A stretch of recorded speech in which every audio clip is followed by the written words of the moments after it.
Hello বন্ধুরা, আমি Muiz village ফুডে তোমাদের সবাইকে স্বাগত জানাই। আজকে আমি তোমাদের সামনে একটা নতুন নিরামিষ রান্না নিয়ে চলে এসেছি।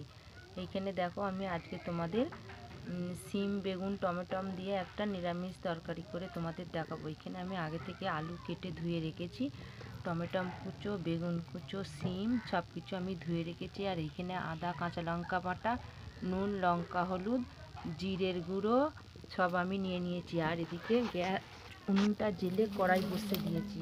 কড়াইয়ে আমি এবার সর্ষের তেল দেবো। সর্ষের তেল দিয়ে দিয়েছি। এবার আমি কেটে রাখা আলু আর সিম বেগুন সব কিছু একসাথে ভেজে নেব। প্রথমে আমি কেটে রাখা আলুগুলো আমি ভেজে নেব। আলুগুলো আমার ভাজা হয়ে গেছে। আলুগুলো এবার আমি তুলে নেব। ওই একই তেলে এবার আমি ভেজে নেব সিমগুলো।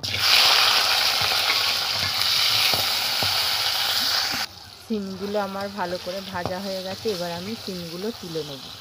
কড়াই আমি আরেকটু তেল দেবো, সর্ষের তেল। এবার দিয়ে বেগুনগুলো আমি খুব ভালো করে আমি ভেজে নেব।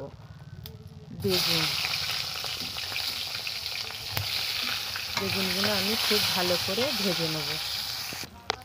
বেগুনগুলো আমার খুব ভালো করে ভাজা হয়ে গেছে। বেগুনগুলো আমি এবার তুলে এবার আমি তরকারিটা রান্না করে নেব। কড়াই আমি আরেকটু সর্ষের তেল দেবো। আর ফোড়নে আমি দেবো গোটা জিরে। জিরেটা আমি খুব ভালো করে ভেজে নেব। এবার আমি দেবো কেটে রাখা টমেটো,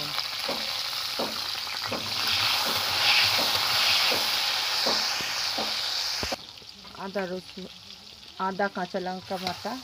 আদাটা ভালো করে আমি এবার ভেজে নেব, কাঁচা গন্ধটা যাতে চলে যায়। এবার আমি শুকনো মশলাগুলো জল দিয়ে গুলে রেখেছি, আমি দিয়ে দেবো। এখানে আছে নুন, হলুদের গুঁড়ো, জিরের গুঁড়ো, শুকনো লঙ্কা আমি দিইনি। এখানে কাঁচা লঙ্কা বাটা আছে বলে আমি দিইনি। এবার আমি মশলাটা খুব ভালো করে আমি কষিয়ে নেব যতক্ষণ না মশলা থেকে তেল ছাড়ছে। এই দেখো বন্ধুরা, মশলা থেকে তেল ছেড়ে দিয়েছে। আর এদিকে টমেটোগুলো কিন্তু গোটা গোটায় আছে, আর টমেটোগুলো গোটা গোটায় থাকবে ভেজে রাখা। এবার আমি আলুগুলো এর মধ্যে দিয়ে দেবো। দিয়ে আরেকটু খুব ভালো করে আমি নেড়ে চেড়ে পরিমাণ মতো এবার জল দেবো। খুব ভালো করে আমি মিশিয়ে নিয়েছি। এবার আমি পরিমাণ মতো জল দিয়ে এটা আমি সেদ্ধ হতে দেবো। এবার এটা খুব ভালো করে মিশিয়ে আমি এটা এবার সেদ্ধ হতে দেবো। আলু আমার খুব ভালো করে সেদ্ধ হয়ে গেছে। এবার ভেজে রাখা সিম আর বেগুন আমি এর মধ্যে দিয়ে দেবো। আর দেবো কেটে রাখা ধনেপাতা কুচি, আর দেবো 1 চামচি ঘি। আর আমি 1 চামচি আমি ঘি দিয়ে দেবো। সব কিছু আমি খুব ভালো করে মিশিয়ে নিয়েছি। এবার আমার তরকারিটা হয়ে গেছে, আমি এবার ঢেলে নেব। এই দেখো বন্ধুরা, তরকারিটা আমার ঢেলে নিয়েছি। তরকারিটা হয়ে গেছে, আমি ঢেলে নিয়েছি।